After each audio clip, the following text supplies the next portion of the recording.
चीन के एक शहर हुबेई में यांगजी नदी के ऊपर एक डैम बना हुआ है। इस डैम का नाम है थ्री जॉर्ज डैम। यह डैम 2335 मीटर लंबा और 181 मीटर ऊंचा है।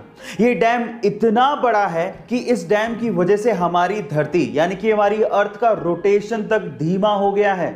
ओह माय गॉड, क्या इसके पहले तक इफेक्ट आप जानते थे? और अगर नहीं जानते थे तो चैट सेक्शन में जरूर लिखिएगा। गाइज, आप लोगों ने पक्षियों को पंख फैलाकर आगे या सीधे उड़ते तो देखा होगा, लेकिन क्या आपने किसी पक्षी को पंख फैलाकर पीछे या उल्टे उड़ते देखा है? आप लोग कहोगे कि ये कैसे पॉसिबल है, ऐसा कौन सा पक्षी आ गया?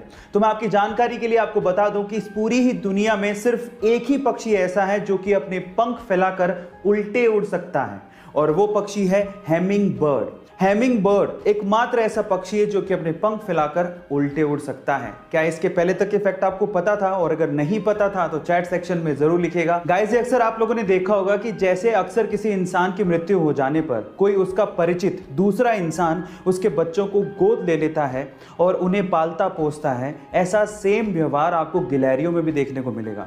गाइस, गिलहरियों में भी अगर किसी एक गिलहरी की मृत्यु हो जाए तो दूसरी गिलहरी उसके बच्चों को गोद ले लेती है और उसे पालती पोसती है। सेम बिहेवियर जैसे कि इंसानों में होता है, वैसा ही बिहेवियर गिलहरियां भी शो करती हैं।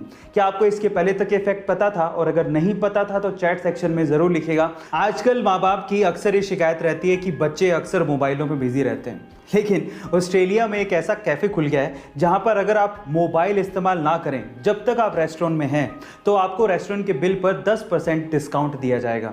और स्पेशली वहां पर ऑस्ट्रेलिया के पेरेंट्स अपने बच्चों को लेकर जाते हैं, कम से कम कुछ देर के लिए तो मोबाइल से वो लोग दूर रहते हैं और इस तरह से फैमिली टाइम वो लोग स्पेंड करते हैं। गाइस, आपको रेस्टोरेंट का ये कॉन्सेप्ट कैसा लगा? चैट सेक्शन में जरूर लिखिएगा। हम लोग भावात्मक तरीके से कई बार इंग्लिश को गलत बोलते हैं। कैसे? मैं आपको एग्जांपल के साथ बताता हूं। जैसे कि अगर किसी की शादी की सालगिरह है तो उसे मैरिज एनिवर्सरी नहीं कहते, उसे वेडिंग एनिवर्सरी कहते हैं।